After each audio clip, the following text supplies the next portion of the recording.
Imagine coming the biggest game in your career. Something you worked your entire life for. And out of nowhere. Hold up. We can't just start saying that crazy. We'll get to that. First, let's talk about Ronaldo's biggest fan. Cause what this kid does isn't even legal. And it all started after Ronaldo's 2009 transfer to Real Madrid. At the time, a boy named Shanta was just a little kid with big dreams. And being a huge football fan, right when he laid his eyes on Ronaldo's highlights and supermodel girlfriend and supercars, he was love at first sight. And Shanta vowed to become exactly like his idol. But then when things started to getting weird, cause this kid literally paid for surgery to become Ronaldo's twin. He bought every single kit Ronaldo wore and took trips wherever Ronaldo played. But at first I thought, hey, this kid just a super fan of the biggest athlete on the planet.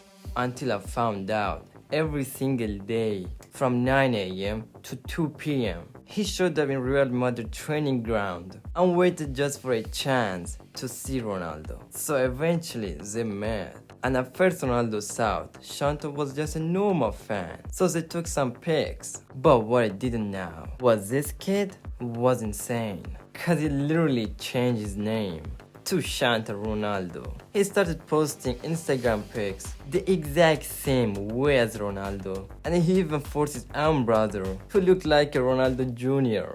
How is nobody scared of this? Cause lately, Shanta has been trying for pro team and is aiming for the world to see a Ronaldo versus Ronaldo matchup in the 2022 World Cup. So if I were Cristiano, you know, the real Ronaldo, I'd do some before saying yeah, deadly. Like the time Samuel Eto'o spent 25 millions on something that kills people. See, back in 2015, Samuel wanted to celebrate his legendary career buying a new crate. And I'm not talking about like one mine. With the water and electricity don't work. This man needed 40 rooms, a swimming pool, and enough land to biggest troop party than Project X. But Samuel should have done his research, cause after he sealed the deal on this Italian villa, it turned into his worst nightmare. When Samuel was moving in, he was warned about the curse, cause this was the ex-home of an infamous archaeologist. And this dude, he was built different, cause he never followed the rules. So when he heard about the way to curse the land he lived on, he really went on cover of pharaohs. And listen, I know what you're thinking. Why the hell I'm learning about mummies and not football players? Just bear with me, bro, cause this is where things get scary. Just a few weeks later, in this very house, the archaeologist and his nephew died. So it was obvious the curse followed them into the house. But Samuel wasn't just gonna let some rumor hold him back from his dream home. So he moved in. But it didn't take long for him to lose his mind. And the only explanation, whatever was happening in the house. Cause out of nowhere, Samuel threatened his club with a lawsuit if they didn't let him move to another country. So he granted his wish. Samuel fled to Turkey, escaping after nightmare. But I don't know what is scarier, living in a haunted house or Luka Modric's childhood. Cause before his 7th birthday, he almost died. Back in 1985, Modric was born in a small village of Yugoslavia, where his parents was so poor. His mom and dad had no choice but to work all day in a factory. And even then, buying food or showering with water was a luxury. So eventually, they forced Modric to move in with his grandpa. But that's where things got way worse. Every single day special and motivated him to chase his dream. But despite them living in fear for years, these two bonded, herding cattle and goats, and when it was safe, hunting on the fields or fishing. So when Modric was 6 years old, he was actually happy. One day he was kicking around a football And he couldn't just wait for his grandpa to get home. But as the hours went on, he never showed up. Cause it turned out, and grandpa was walking home, and just a block away, the rebels pulled up. The entire village was under attack. So Dad raced to save Modric, and they fled to a hotel. But the whole time, Modric didn't even know what happened. Like where was Grandpa? And that's when Dad told him, Grandpa was gone. But Modric knew the show had to go on. So right then and there, he committed to practice football in the hotel's parking. Cause Modric knew it was completely up to him to find his family a way out. So he spent his entire childhood focused on one goal, going pro for Grandpa. And fast forward to year 2021, Modric not only did it, he's become one of the greatest midfielders in football, and worth over 75 millions, but he gives all the credit to Grandpa. I just wish Andrew Escobar's story had the same happy ending, cause what happened in 1994 became one of football's scariest scandals. Now, at first, Andra invited to play in the world's biggest football event, and getting an opportunity like this to represent his country was something he imagined as a kid, but maybe he should have a different dream, cause it turned him into the biggest mistake of his life.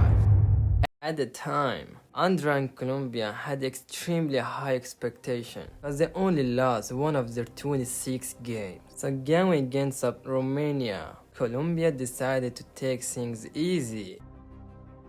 And well... So the very next game against the United States was a must-win, because they didn't want to let down an entire country. Typically the game is on the Andra's shoulder, because as a defender, his job wasn't to score goals, he needed to stop them. But it turned out, Andras lost focus and forgot why he was out there, because in the 74th minute. Bro, that's a wrong goal. From this point on, Colombia was completely deflated because they lost their match. All from that one goal, they were eliminated. So Andras instantly became a public enemy, and he was told to stay low-key. But the very next day, Andra put a statement in a newspaper, and he said, life doesn't end here, we have to go on. And he saw that statement would settle everything. But it made the situation even worse, cause a few days later, Andra went out with his friends, bar hopping. And music were blasting, the drinks were flowing, so things were getting lit. But around 3 AM, Andra decided to walk out in the parking lot. And that's when he saw them. I don't think they were trying to see if he subbed to the channel.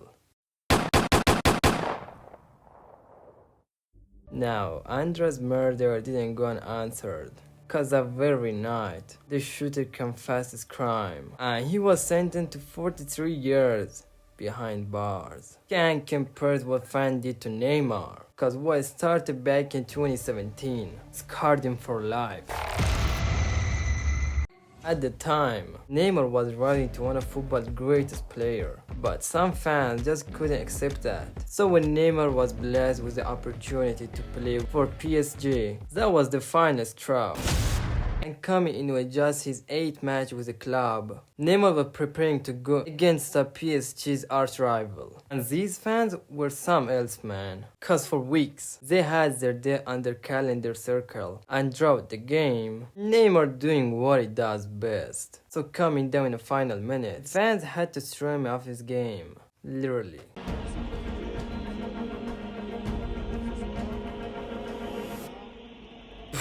Imagine doing all of that and your team doesn't even win. So Neymar's enemies knew they needed to be more creative, and that's where things got so way worse.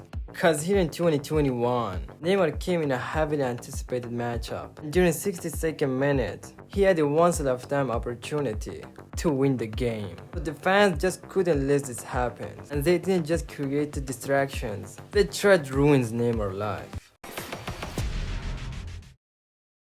Hold up, do you realize how dangerous that was? It only takes a laser pointer half a second to cause vision loss. So Neymar literally could have been blinded. But even all of that can't compare to the stories footballers never talk about, as all your favorite players have been keeping secret. So click this video right here.